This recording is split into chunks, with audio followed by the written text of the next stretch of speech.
तो माझे वडील काही बोलले नाही. मग माझा भाऊ म्हणाला मुझे उनसे मिलने जाना है. तो 12 वर्षांनी लहान माझ्यापेक्षा. तो आला तर तेव्हा जाऊन त्यांनी वर्णन केलं की हे कसे आहे काय आहे. तो माझ्या वडिलांचं मला फार सुंदर पत्र आला की मैं तुमसे मिलना चाहता हूँ. पण योग नव्हते. हे 24 फरवरीला माझं लग्न झाला आणि मार्चला ते वारले. पण त्यांचं पत्र आलं. हां, म्हणजे ते खुश होते की अगर मैं त्यांच्या भाषेमध्ये त्या काळी 10 लाखला फार किंमत होती. मैं 10 लाख खर्च करता तो भी ऐसा जवाई नहीं मिलता ऐसा मेरे बेटे ने कहा. हे जे जीवन तुम्ही स्वीकारलं, आता तुमच्या लक्षात येतंय का की मुलाखतकार कसा प्रांजळ असावा? त्याचं उत्तम उदाहरण म्हणजे प्रतिभाताई आहेत. त्यांच्याशी गप्पा मारताना, त्यांच्याशी बोलताना ही निरागस वृत्ती, त्यांची निर्मळ वृत्ती ही परत परत जाणवत राहते. एक काही आडपडदा न ठेवता त्या प्रत्येक गोष्ट आपल्यापर्यंत पोहोचवतात. आता बघा तुम्ही, मला असं वाटतं की वरून जी कोसळत असते तिला म्हणतात धारा, पण उलटी जी वरती जाते त्या कृष्ण रूपाला भेटायला तिला म्हणतात राधा. वाह. त्यामुळे ज्या देव माणसाकडे, ज्या कृष्णाकडे, शाहूरावांकडे तुम्ही आलात ती उलटी वाट होती, पण तुम्ही त्यांच्या जीवनात राधा म्हणून आलात आणि 25 वर्षांचं तुमचं ते वेगळंच सहजीवन होतं. पण त्या सहजीवनामधला आता मला इथल्या सगळ्या माझ्या मित्रमैत्रिणींतर्फे हा प्रश्न विचारायचा आहे की देव माणूस तर आम्हाला ते त्यांची कृष्णाच्या भूमिका आम्हाला आठवत आहेत की खरोखरीच एखादं शांत सोज्वळ व्यक्तिमत्व कसं असावं? डोळे मिटल्यानंतर शाहूरावांची जर प्रतिमा आपल्या डोळ्यासमोर आली तर आपल्या लक्षात येतं की खरा हा देव माणूस. पण तुमच्यावर कधी रागवले का ते?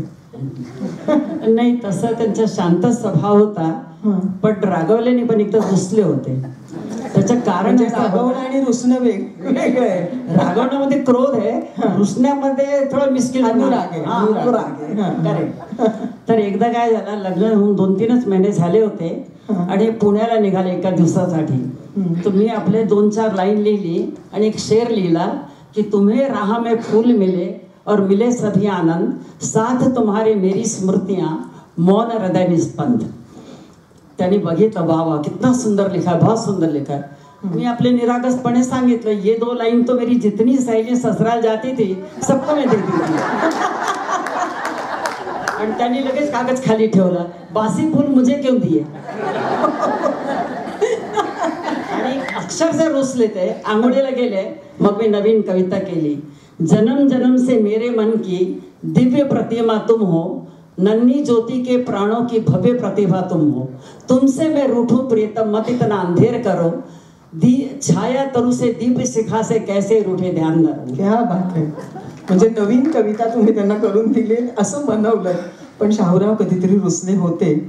कारण आता आमच्या जीवनामध्ये जे तर फार काय त्याबद्दल बोलू नये आम्ही, म्हणजे काय तो त्यांना राग नाही यायचं. मला तरी 5 वर्षामध्ये 5दा आला असेल झटका, पण त्यांना कधीच नाही. आणि ती किती मोठी चूक झाली तरी खूप प्रेमाने समजायचं. हे पण आम्ही खूप घेण्यासारखं आहे तुमच्या या सहजीवनामधनं की एकमेकांवरती राग. त्यांचं रुसणं म्हणजे फक्त गप्प राहणं थोड्या वेळ. आता एकदाच्या गोष्ट सांगते की मला मोठ्याने असं आवभगत करण्याची सवय. एकदा नगरचे 4-5 लोक आले होते आणि माझ्या लग्नानंतर पहिल्यांदाच इतके लोक घरी आले. म्हणजे एवढा आनंद, वा आई आई असं एकदम करून. ते कलाकार त्यांना असं वाटलं बाई काय वेड्यासारखं इतकं एकदम करते. तो ते गेल्यानंतर मला हळूच म्हणताय की थोडंसं डिग्निटी से वो करना चाहिए स्वागत. मला आवडला नाही फार, कारण की ते जसे कलाकार तसं मी बी करोडपतींची गुरु होते ना. माझे पण सकाळपासून करोडपतीची दर्शनाची लाईन होती. I am not ordinary person. लग्न केलेलं व्यक्ती नव्हते मी, पण कुठेतरी इगो हर्ट झाली.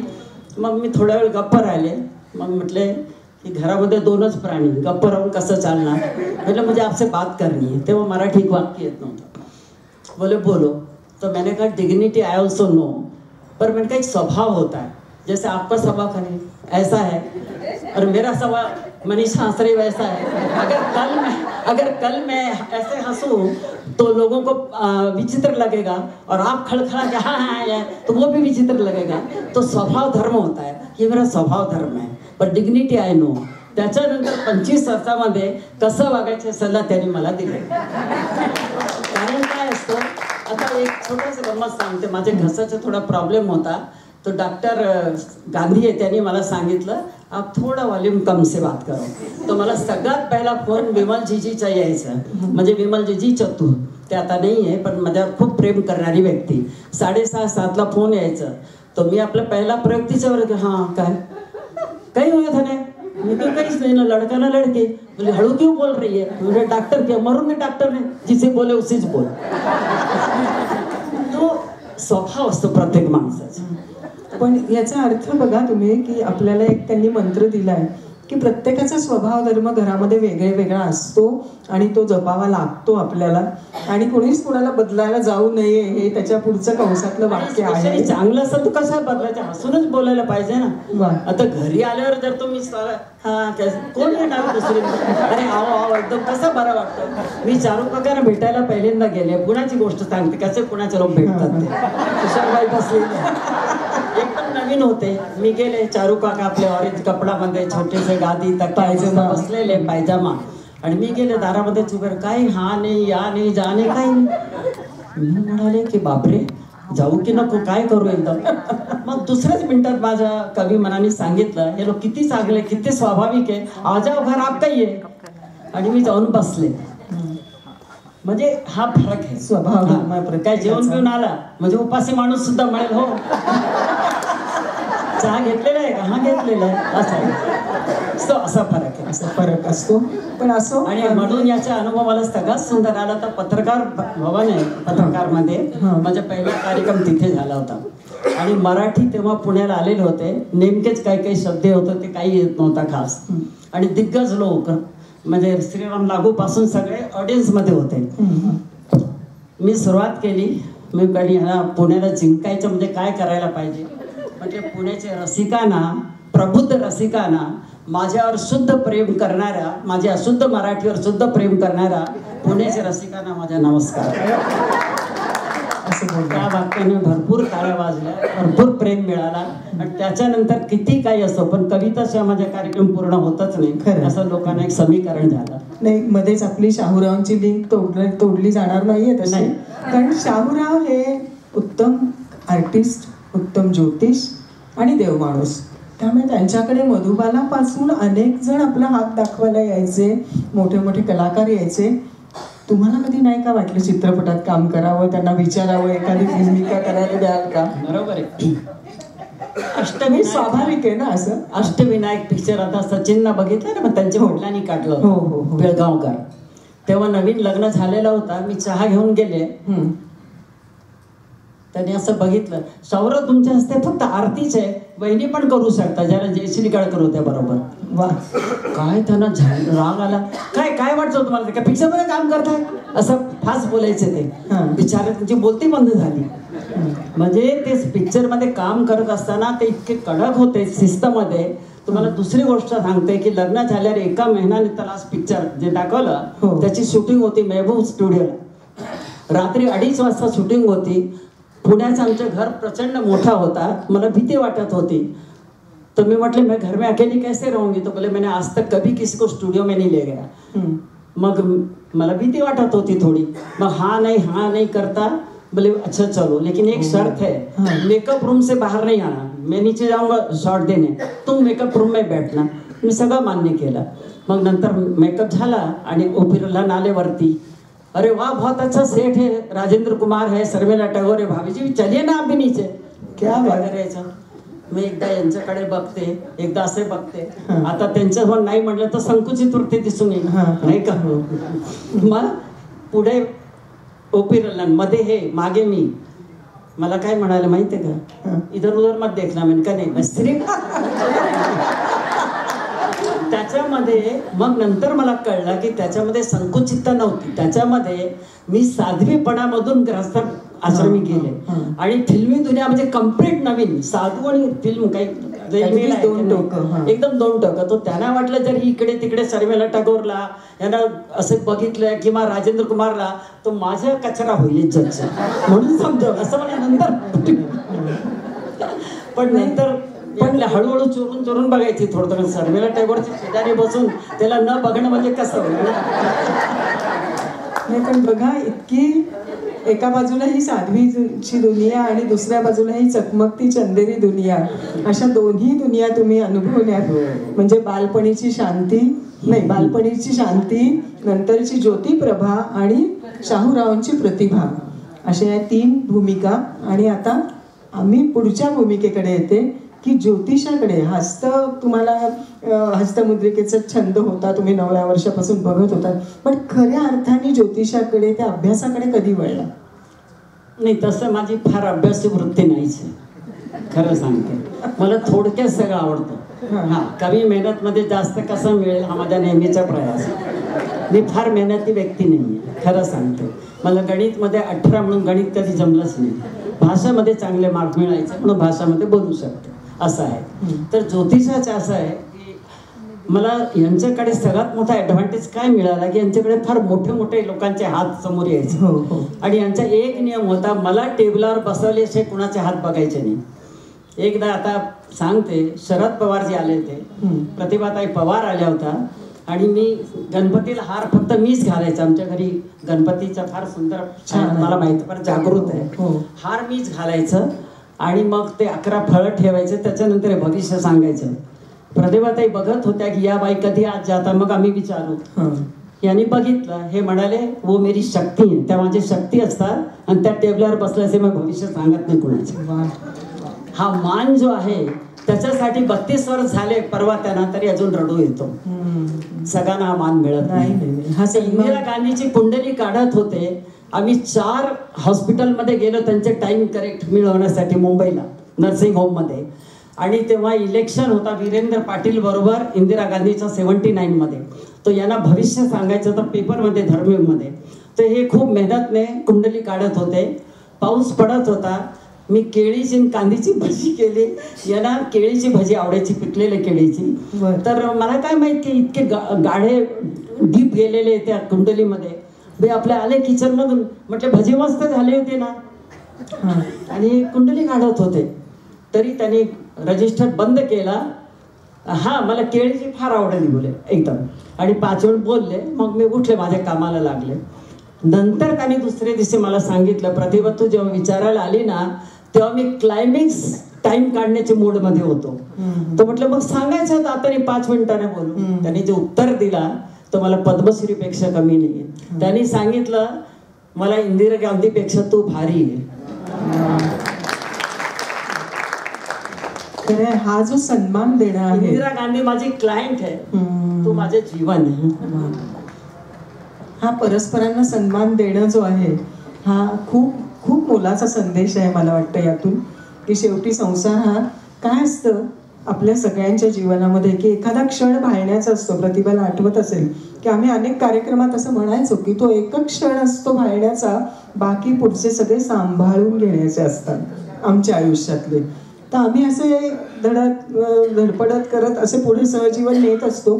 पण हे जे तुमचं आदर्श सहजीवन, मी मुद्दाम परत परत म्हणते की हल्ली स्पेसच्या जमान्यामध्ये हे सहजीवन असं अभ्यासलं पाहिजे की हा रिस्पेक्ट देणं, हा परस्परांना सन्मान देणं, ही खूप दुर्मिळ गोष्ट तुम्हाला लाभली. आणि मग त्यांच्याकडचा वारसा तुमच्याकडे आला ज्योतिषाचा का तुम्ही? आता अभ्यासाने आम्ही सकाळी रोज आमची सुरुवात चहा घेतला की आजचा दिवस कसा जाईल याच्यावरून आमची सुरुवात व्हायची. तो माझी मैत्रीण म्हणायची तो फिर दिमाग में बैठ जाएगा की आज ऐसे ही होगा.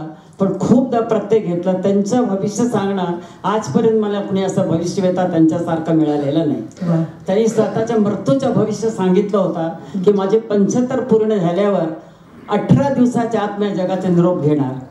25 एप्रिलला ते 75चे झाले, 11 मेला गेले.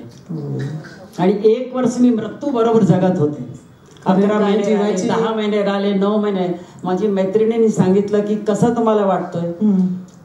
तर मी म्हटलं 2 कारण आहे. ज्योतिषामध्ये मृत्यू एक्झॅक्ट सांगत नाही. विजयभाई इथे बसलेले, कारण त्याचे फायद्यापेक्षा नुकसान जास्त होऊ शकतो. पण because I was Jain Sadhvi, कारण माझी पण भूमिका अध्यात्म होती, म्हणून मला त्याच्या काही वाटला नाही की एक दिवस जो आलाय रिटर्न तिकीट सगळ्यांच्या हातात. एक जण तरी हात वर करेल का की मी सिंगल तिकीटने आलो नाही. पाठीवर लिहिलेलं दिसत नाही म्हणून पण मजा करतो, पण रिटर्न तिकीट सगळ्यांच्याकडे. तो म्हणून त्यांनी सांगितलं की मृत्यू माझ्या असं असं होणार आहे, त्यामुळे 25 वर्ष मी 50 वर्ष ते मुंबईला राहून एका झटक्यात आपण मुंबई सोडून तुला उर्वरित लाईफमध्ये मुंबईपेक्षा पुणे जास्त शुभे दिशा, म्हणून त्याने मला एका रात्रीला निर्णय घेऊन आणि इथे शिफ्ट केला आणि आज मी पुणेकर झाला. आणि मी नसणार पण तुझा उर्वरित लाईफ फार आनंदमय जाणार आहे याचा मी प्रत्येक दिवशी अनुभव घेते. आणि शाहूरावांच्या निधनानंतर निर्माण झालेली पोकळी जी होती, तो एकटेपणा होता, तो एकटेपणा तुम्ही कसा भरून काढला?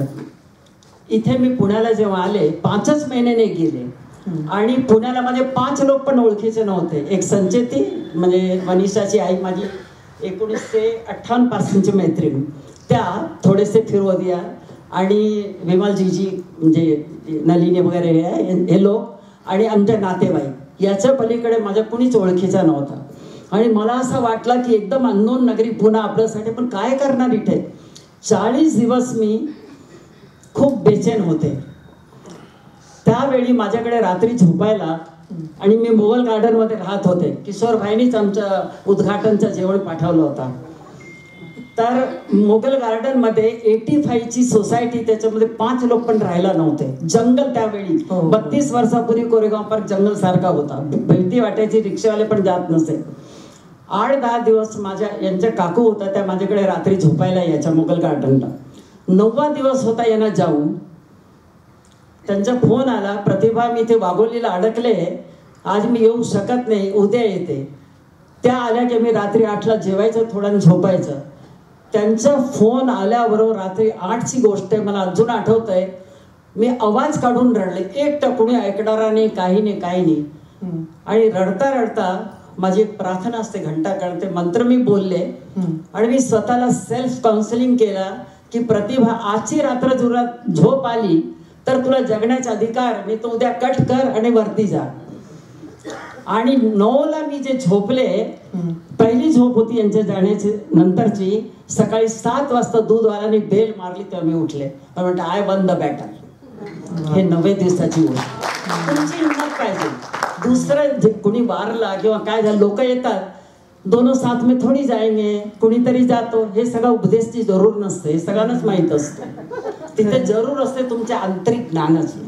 आणि जोपर्यंत तुम्ही तुमची समजूत घालत नाही, तुम्हाला जगामध्ये कोणी समजूत घालू शकत नाही. बरोबर आहे की नाही? तुम्ही तुमचे गुरु व्हा पहिले, स्वतः उभं राहणं. आणि म्हणून मला सगळं म्हणतात अकेले राहते. आता कधी कधी इतकं जीव घाबर काहीतरी होतो. मी काय करते, पहिला माझे बेडरूम सोडते, हॉलमध्ये येते, बाप्पाच्याकडे समोर बसते, सगळे दरवाजे उघडते की अचानक काही झालं दार तोडायला नको, नुकसान पहिला काम ते करते आणि हॉलमध्ये बसते. आणि मग लोक म्हणतात आपल्या अकेले डर नाही लागतं. म्हणजे हे बघा बाबा, 2 गोष्टी सगळ्यांच्या बरोबर होते. एक माणूस सिरियस आजारी होतो आणि तो वरती जातो. मी जर सिरियस आजारी झाले, मनीषाला, विनीताला, कुणाला, नलिनीला फोन केला, ते 5-10 मिनिटांनी येतील आणि माझी सोय लावतील. आणि वरती गेले, माझा प्रॉब्लेम खतम, तुमचं सुरू. 2च गोष्टी होते. कोणी 10 बोल, आणि कुणाच्या समोर मरण येणार असेल ना, तो भेटायला 10 लोक आले तेव्हा तुम्हाला हार्ट फेल होऊ शकतो. आणि एकटं मारायचं असेल तर घरचे 10 लोक पिकनिकला जायचे, तुम्ही मरून पडणार. ते ललिताबाई पवार.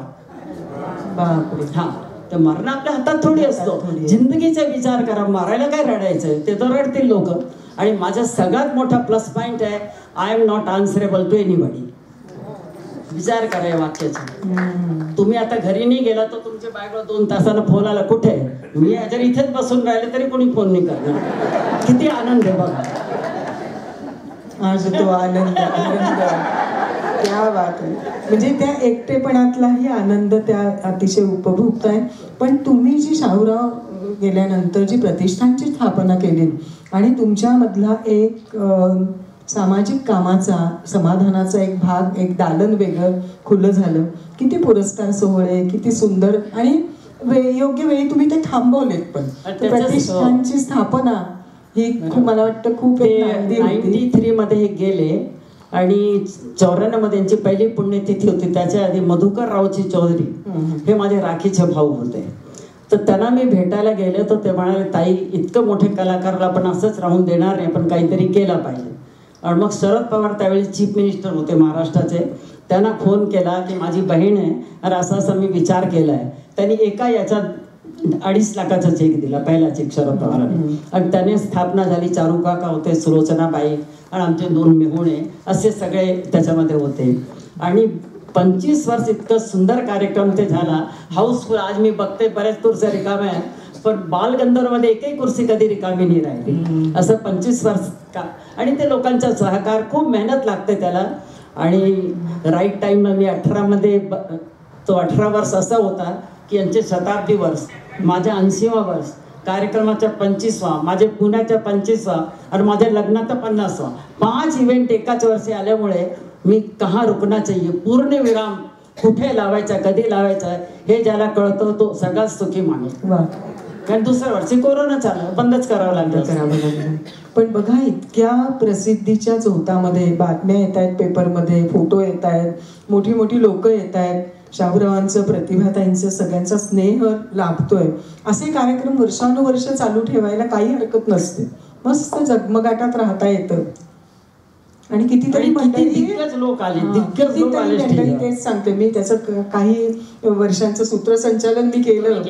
त्यामुळे माझ्या लक्षात येते हे की असे झगमगते प्रोग्राम चालू ठेवण्याकडे लोकांचा कल असतो.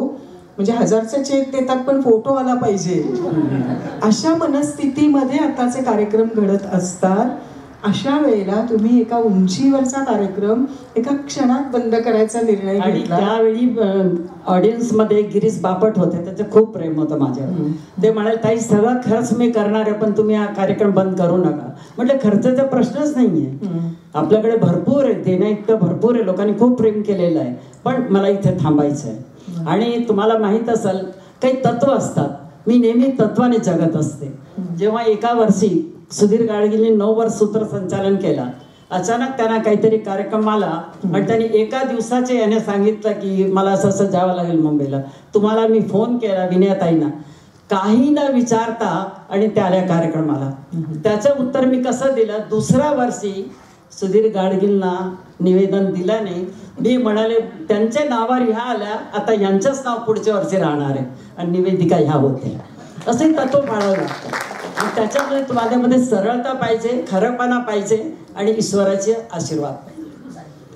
आता तुमच्या कवितांवरती प्रेम करत आम्ही जगलो, त्यामुळे एक मधला भाग जो आहे हा थोडासा मला आवडणाऱ्या 2 कविता तर आहेतच, पण तुमची नॉट रिचेबल जी कविता आहे, जी आत्ताच्या काळाला लागू पडणारी कविता आहे. आणि मला असं वाटतं की थोडासा हा प्रतिष्ठानच्या कामानंतर आपण त्या कवितेकडे वळूया आणि ती कविता आधी आम्हाला ऐकवा तुम्ही. ती खरंच घडलेली गोष्ट आहे. ते कधी 14 तारखेला मला वाटलं होतं की कदाचित मी, काय झाला तो 2 वर्षापूर्वी आरती दातारचा माझ्या हातून सत्कार होता, फार प्रेस्टिज कार्यक्रम होता. मला अचानक निमोनियाचा अटॅक आला रायवाजी संचेती हॉस्पिटल. 23 तारखेला आणि 25ला कार्यक्रम शक्यच नव्हता. तेव्हापासून मला आता मोठे कार्यक्रम घेताना भीतीच वाटतं की काय होईल याचा नियम नाही आहे. तर असं माझी एक मैत्रीण मॉडेल कॉलनीमध्ये माझ्यासारखी एकटी राहत होती. आम्ही 2-3 दिवसाने फोनवर नेहमी बोलायचो. मी फोन केला आणि घडी नॉट रिचेबल. मला वाटलं काय झालं. मग तर त्यांच्या घरी नोकर आहे, त्याचा नंबर सापडला, त्याला विचारला. म्हटलं बाई कुठे आहेत? बोले बाई गेली. आता मराठीमध्ये 2 अर्थ, गेल्या म्हणजे गावाला सुद्धा गेल्या. तो बोले कुठल्या गावाला? बोले देवाच्या गावाला. माझ्या हातून फोनच पडला. आणि 2 मिनिटात मी कविता केली, त्याचं शीर्षक है नॉट रिचेबल. रोज की तरह इस नंबर पर फोन लगाया, उत्तर आया नॉट रिचेबल. बार बार ये उत्तर सुनकर मैं हो गई निरुत्तर. मन यादों की गहराई में डूब गया. अरे कल तो कितनी बातें की थी, आज अचानक क्या हो गया. वही हुआ जो एक दिन सबके साथ होना है. आज मित्र को खोया, कल खुद को खोना है. नॉट रिचेबल का मिल गया हल. नॉट रिचेबल का मिल गया हल. सबका फोन एक दिन यही कहेगा, किसी का आज तो किसी का कल. सबका फोन एक दिन यही कहेगा, किसी का आज तो किसी का कल. सदियों से चल रहा है जीने मरने का क्रम. हम हैं, हम रहेंगे, ये केवल दिल बहलाने का भ्रम. मनुष्य गया बस गया. मनुष्य गया बस गया, उसका कोई रूप नहीं. मनुष्य गया बस गया, उसका कोई रूप नहीं. समय हर दर्द की दवा के अनुसार जीवन हर पल आगे बढ़ता. ये सवाल सुलझ जाए तो खुल जाएंगे सारे राज. और हम मृत्यु के भय से सही माने में हो जाएंगे आजाद, सही माने में हो जाएंगे. डोळ्यात पाणी येतं खरोखरीच की इतकं वास्तव त्यांनी सांगितलं. एकतर मरणाचे स्मरण असावे हे त्याच्यातनं आपल्याला रामदास स्वामींनी सांगितलेलं तत्वही त्याच्यामध्ये येतंय. आणि आज आहोत तर उद्या नाही इतकी क्षणभंगुरता आपल्या जीवनामधली येते. पण आमच्यासारख्या लोकांना अशा वेळेला थोडासा ज्योतिषाचा आधार वाटतो. तर तुम्ही त्याच्याकडे कसं बघता की जीवनाकडे बघण्याचा ज्योतिष हा आधार आहे का कमकुवत बनवतो? नाही, तुम्हाला जर सकाळी उठल्याबरोबर चक्कर येत असेल किंवा गिडी वाटत असेल तर तुम्ही म्हणाल की बाबा रे डॉक्टरकडे गेलो तर तो अनायास तुमच्या डोक्यात काहीतरी टाकेल, नको डॉक्टर. हे शहाणपणाचं आहे की डॉक्टरकडे जाऊन निदान होऊन औषध घेऊन आणि चांगलं राहणं हे आहे.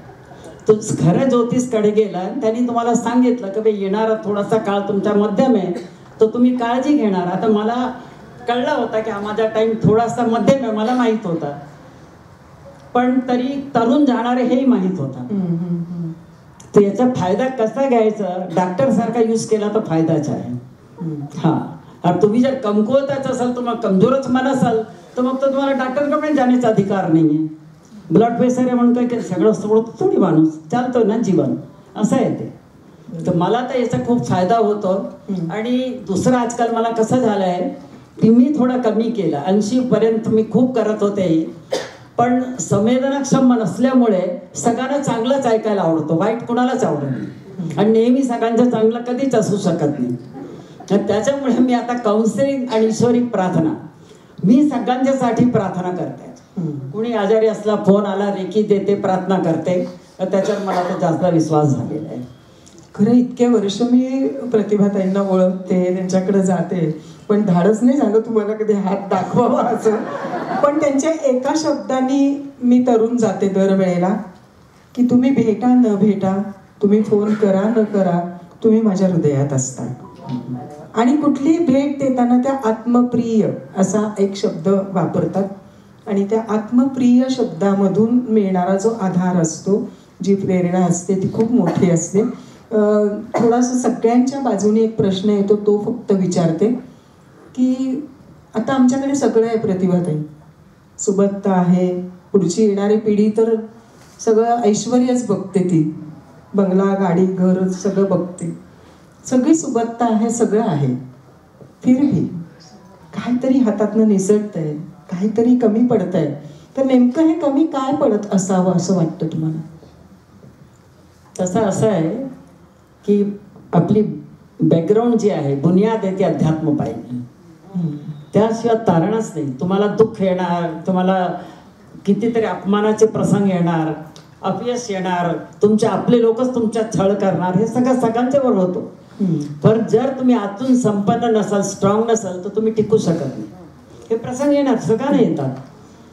पण ते आपण ज्यांना आपण इतकं प्रेम करतो ते आपल्याला दगा देतात. त्यावेळी मी काय म्हणते, कितीतरी रिश्ते माझ्या इथे पुण्यामध्ये मी 25 वर्षामध्ये काय काय बघितलेलं आहे. आले किती गेले किती, पण माझे एक वाक्य असतो, ते लक्षात ठेवा, दिये में से तेल खतम, बत्ती बंद. क्या बात आहे. त्याला फार मोठी बुनियाद आहे की ऋणानुबंध संपले की मग तुम्ही किती चापलूसी करा, किती जपा, नाही तो नाही राहणार. ठीक आहे, तुमच्याकडून चूक झाली असेल तर 4 वर्षाच्या व्यक्तीला, मुलाला पण पाय पडायची तयारी पाहिजे. नाही झाली असेल तो न्यूट्रल व्हा. द्वेष नाही ठेवायचा. द्वेष आणि न्यूट्रल मध्ये फरक आहे. द्वेष मध्ये तुम्ही जळत असतात आतून, न्यूट्रल मध्ये ठीक आहे, एक्सेप्ट. म्हणजे आपण ज्या याला साक्षी भाव म्हणतो, तटस्थ राहणं म्हणतो, करेक्ट, तसं आपल्याला राहायला जमलं. ती पण एक आर्ट आहे, कला आहे ती सुद्धा. बरोबर. पण तुमच्या ह्या गुणामुळे, आधार देण्याच्या गुणामुळे, थोडंसं काउन्सिलिंग तुम्ही आत्ता म्हणालात, हे करत असल्यामुळे आज पुणेकरांमधलं इतकं तुमच्याबद्दलचं प्रेम, नातं निर्माण झालेलं आहे. तर खास करून तुम्ही पुण्याबद्दल काय सांगाल? पुण्याबद्दल मजेशीर गोष्ट आहे. पहिल्यांदा मला असं वाटलं होता, लोक म्हणतात की पुण्याचे लोक लवकर काही ॲप्रिशिएट करत नाही, दाद देत नाही. तो मला असं वाटलं, माझ्यासाठी कम्प्लीट रॉंग वाटला. पुणेकर तन जरा खरा पटला आणि आवडण्यासारखी गोष्ट असली तर पुणेसारखी ताळी जगामध्ये कुठे नाही. मला आठवतंय मधुकरराव टिल्लू वारले होते तेव्हा त्यांची श्रद्धांजली सभा होती. मी होते तिथे चीफ गेस्ट म्हणून, 3-4 आणखीन होते, काही रूढीचुस्त पण होते स्टेजवर. मी म्हणाले मधुकर टिल्लू कोण होते हो, त्यांचा काय व्यवसाय होता? सगळे मला हसवण्याचं. तो म्हटले आपण आत्मा मनुष्य गेल्यानंतर म्हणतो बाबा या आत्माला जे आवडेल ते आपण करायला पाहिजे. म्हटले त्यांना जे आवडतं ते आपण करत नाही, सगळे रडत बसलेले. 1 मिनिट हसायचे का नाही त्यांना श्रद्धांजली? हे आतापर्यंत श्रद्धांजली सभामध्ये हसून श्रद्धांजली कधीच झाली नाही. आणि इतकं त्यांच्या घरचे लोकांना आवडलं. मी घरी पोहोचणे ते एकसारखे फोन येत होते की तुम्ही सभाचा रंगच बदलून टाकला सगळा. अरे ज्याला जे आवडतं ते करा ना. त्यांनी हसवण्याचे काम केलं तर रडण्याचे काही कारणच नाही ना. बघा जीवनाविषयीचं तत्वज्ञान किती सोपं आहे त्यांचं, की मोठे ग्रंथ वाचायला नको. मकरंद टिल्लू अजूनही मला म्हणतात की तुम्ही त्या दिवशी वातावरणच बदलून टाकलं. आता डॉक्टर संचेती मला आठवण येत आहे की माणसाच्या हसण्यामध्ये किती गुण असतात. त्यांच्याकडे माणूस गेला की डॉक्टर इलाजपेक्षा त्यांच्या हसण्याच अर्ध बरं व्हायचं. हसणं सगळ्यासाठी आवश्यक आहे पण डॉक्टरसाठी तो मस्टच आहे. तुम्ही किती विद्वान असाल पण तुम्हाला जर हसताना आला ना पेशंटला फार उशिरा फायदा होणार, हे लक्षात ठेवा. आणि हसवता आला ना तो आजारी असताना सुद्धा हसेल. मी 2012 मध्ये युरोपला जायचं होता आणि मी पडले. इथे आलेली अर्चना माझी जाऊ आणि नाक तुटला इथून. मी म्हटलं बाबा पहिला मला संचेती हॉस्पिटलमध्ये. तिथे गेले, सर ऑपरेशन थिएटरमध्ये होते. लीलाला फोन केला, दीदी को लगा है आप पहले देखना. तिथे आले, एक नवीन डॉक्टर होता, तो स्टिचेस घेणार होता ज्युनियर. त्याला सर्वांनी काय सांगितलं, गळागळा रक्त पळतोय बाबा, बारीक टाके घे, मला त्यांना बरेच वर्ष बघायचंय. आता माणूस लागलेला माणूस हसायला लागला. ही खूबी असते. म्हणजे जीवनामध्ये तुम्ही उतरलेला चेहरा कुणी बघा, तुमच्या घरी पडका चेहरा पण आवडेल का तुम्हाला? हसणारे चेहरेच आवडतात. रजनीश हमेशा म्हणायची जो लोग हंसते ही नहीं ना उनके दिमाग में कुकिंग चलती रहती है. आपण हसतो, खिलखिलाकर हसो. तुम्ही ते एक आपण कॉलेजमध्ये जेव्हा मी तुमची मुलाखत घेत होते तेव्हा तुम्ही त्या मुलांना सांगत होतात की काटे आणि फूल याच्याबद्दल बोलत होतात की मौसम का इंतजार कर. तर ते विद्यार्थ्यांना इतकं पटलं आणि इतकं आवडलं होतं. तर मला त्या तुमच्या माझा शेर आहे नेहमीचा शेर, आज फूल कम मिले तो गुलशन से ना तकरार कर, कल फूल बहुत मिलेंगे, मौसम का इंतजार कर, मौसम का इंतजार कर. नेहमी मला म्हणजे जीवनाची बदलती घडी, बदलती रूप ती आपण कशी स्वीकारावी हे उत्तमरित्या सांगणाऱ्या प्रतिभा. माझ्या जीवनाचा सगळ्यात बेस्ट पिरियड जर तुम्ही विचाराल तर पुण्यातले 32 वर्ष. हा, मी तेच म्हणूनच पुणेकरांबद्दल परत मी त्या प्रश्नावर मला पुण्यामध्ये इतकं प्रेम मिळालं आयुष्यात कुठेच मिळालं नाही. कुठे म्हणजे कुठेच नाही. भाग्यवान आहात मग. हो, हा पुण्याचं प्रेम जिथे मिळतं तर माणूस खरंच भाग्यवान. 25 वर्षाच्या कार्यक्रमामध्ये लोकांनी इतकं झटून साथ दिली, असे उभेच उभे राहायचं आणि टाळ्या. मी माझ्या कार्यक्रमामध्ये जशी ऐकली 25 वर्ष मी कुठल्याच कार्यक्रमामध्ये सांगावा लागतो टाळी वाजवा, पण तिथे प्रत्येक व्यक्ती जीवापासून टाळी वाजवायचं. प्रतिभा नाही, तुमच्या या टाळ्यांवरनं मला आठवलं आपल्या डिजी कॉपियर्ससाठी मी याच सभागृहामध्ये प्रशांत दामलेंची मुलाखत घेत होते आणि प्रशांत दामलेंनी विनयाताई पहिला प्रश्न तू विचारायच्या आधी मलाच एक प्रश्न विचारायचा आहे. मुलाखतीची सुरुवात की जगातले सारे प्रश्न या पुणेकरांना का पडतात. हा पहिला प्रश्न त्यांनी केला आणि ती खूप मुलाखत गाजली होती. इथे लोक बसलेली मला आठवत आहे. पण तुम्ही म्हणताय तसं की दिलखुलासपणे टाळ्या मिळणं, दिलखुलासपणे समोरच्याचं कौतुक करणं, ते पुणेकरांनी तुम्हाला भरपूर प्रेम दिलं. सुप्रियाताई माझ्या समोर बसल्या आहे, त्यांची माझी तशी खूप साधारण ओळख आहे पण आतून एक दुसऱ्यांचं एवढा प्रेम आहे की त्यांच्या प्रेमापोटी मला आजारामध्ये देवाला इतकी मी कधीच प्रार्थना नाही केली जितकी मी तुमच्यासाठी केली की माझी लाज ठेव बाबा, त्या बाईने एवढी मेहनत घेतली मला उभं करलं. अरे बापरे. पण मी बघितलं कलेक्टिव्ह एनर्जी जे म्हणतात ना, प्रार्थनामध्ये खूप शक्ती, याचा मला पहिल्यांदा अनुभव आला. मी आजपर्यंत लोकांच्यासाठी केली पण माझ्यासाठी करा असं मी 10 लोकांना पहिल्यांदा सांगितलं, पहिल्यांदा आयुष्यात. सगळ्यांनी मनापासून केलं ललिता बसली, तर बरेच सगळेजण आहे माझे चाहणारे, खूप लोक आहेत. तर सगळ्यांच्या प्रार्थनामध्ये खूप शक्ती असते. आणि आज मला वाटतही नाही, मी परवा आजारी होते, पण ईश्वराची शक्ती. मारटकर आले का? हां, मला असं माझे यजमान गेल्यानंतर मला ज्योतिषच्या काही विचारायचं असेल किंवा काही डिस्कस करायचं असेल, फक्त मी मारटकरांना सांगते. ते देव फार करतात. तर त्यांना पण परवा सांगितलं, तुम्ही तुमच्या देवाला सांगा बाबा आज उभं करा म्हणून. आणि असं सगळं प्रेम. तुमच्याकडे कधी आलं की तुम्ही ज्या ओळीने आलेल्यासाठी प्रार्थना करता, तर तुमची शक्ती तुम्ही देता असं वाटतं का तुम्हाला? ते नाही, त्याची शक्ती माझ्यामध्ये येते आणि ती पास होते. मला पहिला अधिकार नाही, पहिला त्याचा अधिकार आहे, पण त्याची कृपा असते. मी बघितलं तर साईंचा फोटो आहे छोटासा. मी तसं रूढीवादी किंवा सनातनी नाही आहे, पण जेव्हा खरंच गोष्ट घडते तेव्हा आपला विश्वास होतो. तरी आपण एकदम निरुपाय होतो. ते साईचा फोटो आहे. त्याला मी सांगितलं की मी जर पडले, बाकी 4 दिवसाचा ताप आला तर हरकत नाही, मी जर पडले मला उठवणारा कोणी नाही, तुला शिर्डीहूनच यावं लागेल. असं जेव्हा मी सांगते तो खरंच मला शक्ती येते. तुमचा विश्वास पूर्ण पाहिजे. विश्वास आधा अधुरा काम नाही करत. पुरा विश्वास असेल ना. मी डॉक्टर पण कुठलेही असं, माझे दाताचे डॉक्टर शेवटे, जेव्हा मी माझे घरी कुणी नाही, हे सगळे दात सुंदर त्यांच्यामुळे आहे. आणि जेव्हा 2.5 तास ते दात तोडत होते आणि मला म्हणाले की तुम्हाला जर असंही वाटलं तर असं बोट करा, तर 2 तासांनी त्यांनी विचारलं, म्हटलं नाही तुम्ही थकला असेल तर ठीक आहे, मी बरोबर आहे. आणि मग म्हणजे जिसका कोई नहीं उसका खुदा है यारो, याचा अनुभव मला प्रत्येक क्षणी येतो. ते मला घरी गाडीने सोडायला येतात. घरी आल्यावर घरी जाताना 4 आईस्क्रीमचे बॉक्स देतात. परत रात्री जाताना विचारतात तुम्ही बरे आहात का. त्यांचे दवाखान्यामध्ये गेल्यावर मला घ्यायला घरी येतात.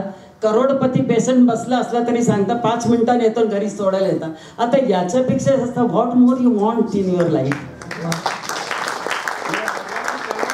इथे जरी प्राण गेले तर मला सगळे दोनों हात में लड्डू है और मन प्रसन्न है. काही नाही, क्षणाचं पण नाही.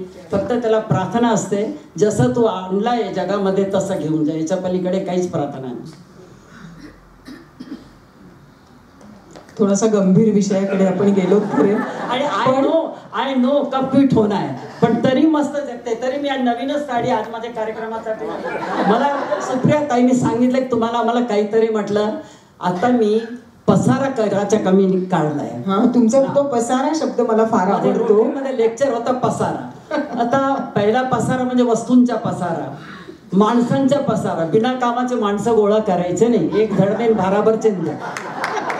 4 मित्र खरे असले, 4 मित्र, तर ते तुमचे नैया पार करतील. नामधारी मित्राबरोबर काफी का खर्च, हॉटेल का खर्च, टाइम का खर्च, दिमाग का खर्च, हे प्रकार करायचेच नाही. म्हणून तो. आणि दुसरी गोष्ट आहे की कोणी तुमचा अपमान केला, मी बघेन, माझी पण वेळ आहे, वेळवरची येऊ शकते. काढा हॉलमध्ये सगळं पसारा ठेवून बेडरूम मध्ये जा. मनाचे सगळे विचार हॉलमध्ये काढा. भले रात्री 1 वाजले तरी तिथे बसून राहा. रूम मध्ये जाताना कम्प्लीट क्लिअर जा. तर तुम्हाला 6.5 तास झोप येते. काल रात्री एवढी चिंता, सकाळी मी 6:30ला उठले. म्हटलं वा क्या बात आहे. लोकांना गोळ्या घेऊन झोप येत नाही. किती सुंदर सांगितलं प्रतिभाताई तुम्ही. हे सगळा कचरा मी हॉलमध्ये सोडते. आपल्या घरातलं साधं डस्टबिन आपण रोज साफ करतो. एक दिवस तो माणूस नाही आला तर आपली चिडचिड होते की अरे हा कचऱ्याचं आता करायचं काय. पण 10-10 वर्ष मनात साठवलेला कचरा मात्र आपण मी बघेन. माझी पण वेळ येईल, कधीच वेळ नाही येणार. पण मला प्रेम करणार लोक. इथे सुनीता बसलेल्या आहे, त्या आहे मैत्रीण मनीषाचे, माझी थोडीशी ओळख आहे. मदर्स डे होता त्या दिवशी मी म्हणत होते कसे सगळ्या मुली आपल्या आईकडे, आपला तसं कुणीच खास नाहीये. आणि जे येणाऱ्या व्यक्ती तो पण नाही आला. ती कधी नाही येणारी बरोबर माझ्यासाठी मोठी गिफ्ट घेऊन आली. बोले बस मैं आपको मिलने का मन हुआ, मैं आपको मिलने आ गए. तो असं नेहमी जब भी ये दिल उदास होता है जाने कौन आस पास हो, असं माझ्या नेहमी घडतो. जेव्हा मन कणभर उदास झाला की कोई ना कोई देवदूत येऊन जातो. त्याच्या प्रश्नाला जोडून मला एक आठवतंय, एकदा आचार्यश्रींच्या समोर तुम्हाला कोणीतरी विचारलं की तुमच्या सोबत कोण कोण असतं. तर तेव्हा तुम्ही उत्तर इतकं छान दिलं होतं की तो तुमचा बाप्पा. आणि हा तर ते कोरोनामध्ये माझे संबंध फ्लोअरवर कोणी नव्हता. मी एकटी 5 महिने. कोणी त्या निर्मलाताई कांकऱ्या म्हणून त्या भाजी आणल्या तो बाहेर ट्रेमध्ये, असे बरेच जण मदत करायचे. पण घरी कोणी नाही, फ्लोअरवर कोणी नाही. एक दिवस मला वाटतं ते एकदम एकटे आहे फ्लोअरवर एकदम. तो माझ्याकडे पांडुरंगाचा एक मोठा फोटो आहे. तिथे बघून मला वाटलं की माझे नातेवाईक कोण. प्रभात दर्शन होते हैं मेरे पांडुरंग के संग, कमर पे जिनके हाथ है सावला सा प्यारा रंग. इसके बाद दर्शन होते हैं गौरी नंदन श्री गणेश के, जो राष्ट्र देवत है, दाता है रिद्धि सिद्धि के. श्री कृष्ण की प्यारी बंसी अनहद नाद सुनाती है, ज्ञान के ईश्वर ज्ञानेश्वर की प्रतिमा मन को भाती है. जब भी मन होता है निराश, मैं पहुंचती हूँ साईं के पास, उनकी मधुर मुस्कान से खिल उठता है मेरा मन उदास. मेरे गुरु स्वामी विवेकानंद हैं, तेजस्विता की मूर्ति, मानव धर्म का सार बताकर कर दी सब शास्त्रों की पूर्ति. ईसा ने संदेश दिया था अपराधी को क्षमा करने का, हंसते हंसते सूली चढ़ गए, खौफ नहीं था मरने का. घंटाकरण जी के स्मरण से सारे संकट हो जाते हैं दूर, मेरे पति का दीदार होते ही खिल उठता है मेरा नूर.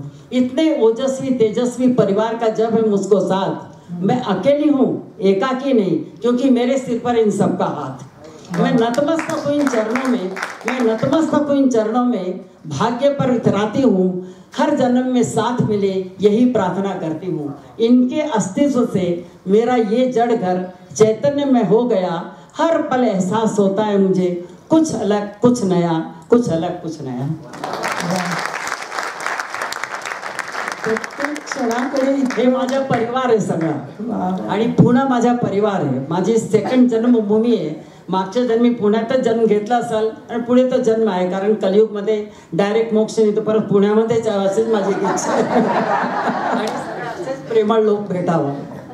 पण तरी जन्म देऊन आई किती कष्ट सहन करते तेव्हा बाळ दिसतो. इथे न कष्ट करताना एवढ्या मोठी मुली दिसतात, प्रत्येक गोष्टीला तयार. और क्या चाहिए, और जीने को क्या चाहिए, है ना, असं आहे ते.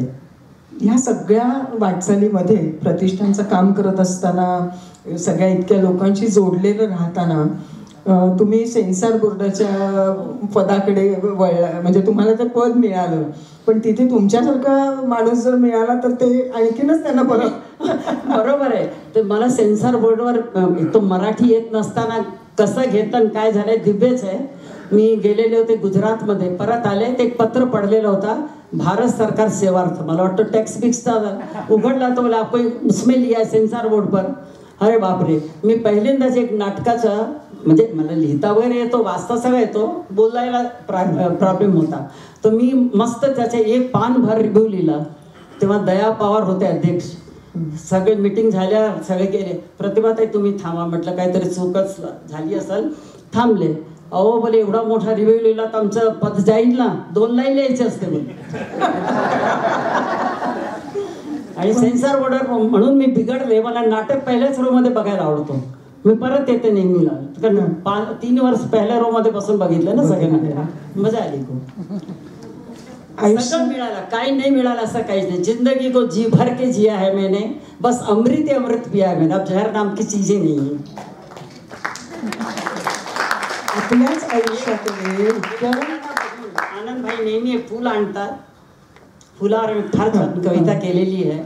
खुशियों से भर देते जीवन रंग बिरंगे फूल, मन में मुस्कान जगा देते हैं खिले खिले से फूल. कभी चढ़ाए जाते मूर्ति में रहे ईश्वर पर, तो कभी चढ़ाए जाते बेजान शरीर नश्वर पर.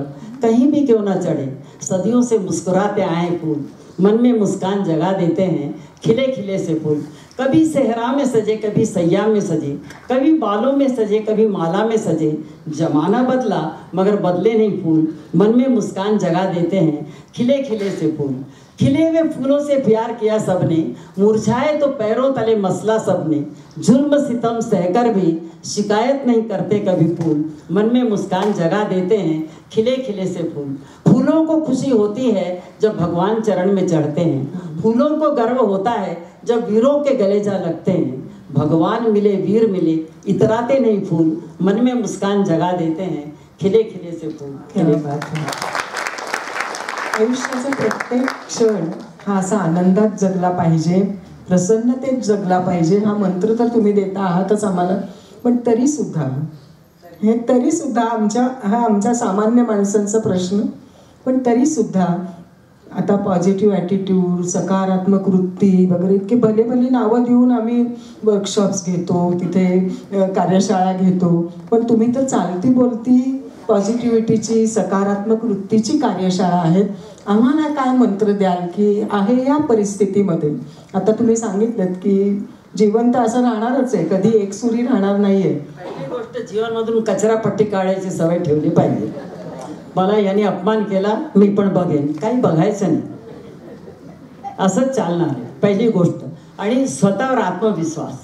आपण ढासळतो कधी जेव्हा आपला आत्मविश्वास खतम होतो. आणि आत्मविश्वास असेपर्यंत जगण्याचा अधिकार आहे, नंतर अधिकारच नाही. यस आय कॅन करतायला पाहिजे, कारण दुसरं तुम्हाला काहीच करणार नाही, कोणी तुम्हालाच करायचं आहे. कुठला गुरु तुम्हाला फक्त मार्गदर्शन करेल, चालायचं कोणाला? तुम्हाला. मुंबईला निघाला, इंडिकेटर आहे 200 किलोमीटर, चालणार कोण? गाडीने तुम्हाला जायचं आहे. तर गुरु ग्रंथ हे सगळे इंडिकेटर आहे, चालायचं तुम्हाला आहे. आणि मनामध्ये प्रसंग घडला की त्याला 5 मिनिट किती द्यायची नक्की करायची. आतला कारखाना खराब नाही करायचा. पुढचे खराब झाले तो सुधारतात, कारखानाच मूळ खराब झालं तर काय होणार? क्या बात आहे. कारखान्याने खराब होऊन द्यायचं. रात्री झोपताना तुम्हाला चांगली झोप येईल जर तुम्ही कचरा काढत आला तर. कधी गोळी घ्यावी लागणार. हा, स्वतःवर विश्वास आणि परमात्मावर विश्वास. जिंदगी एक गाणं आहे फिल्मचा की अपने लिए जिये तो क्या जिये. मला वाटलं व्हाटचं गाणं, कशाला बाबा? मी कविता लिहिली, जब से मैंने अपने लिए जीना सीखा, सही माने में जिंदगी जीना सीखा.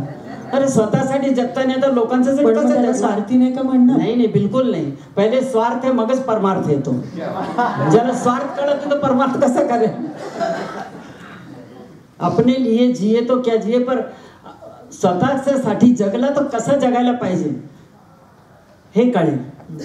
तंत्र कळायला पहिल्यांदा स्वतः जगलं पाहिजे ना. दुसऱ्यासाठी कसे जगणार? जर मला कोणी खराब शब्द बोललात आवडत नाही तर तुम्ही दुसऱ्याला नाही बोलणार ना. म्हणून पहिले स्वतःची प्रॅक्टिस.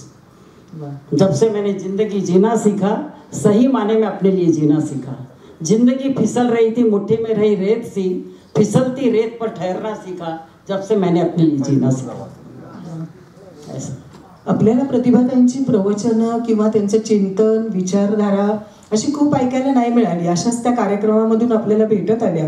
पण प्रतिभाताई, तुमची लेखणी पण सुरू असते आणि तुमचं स्पंदन पुस्तक असो, कुठल्याही प्रत्येक पुस्तकामधून एक वेगळा संदेश तुम्ही देत असता. आत्ता तुम्ही जे लिहिता आहात पुस्तक, ते मला माहिती आहे, पण त्या पुस्तकामधल्या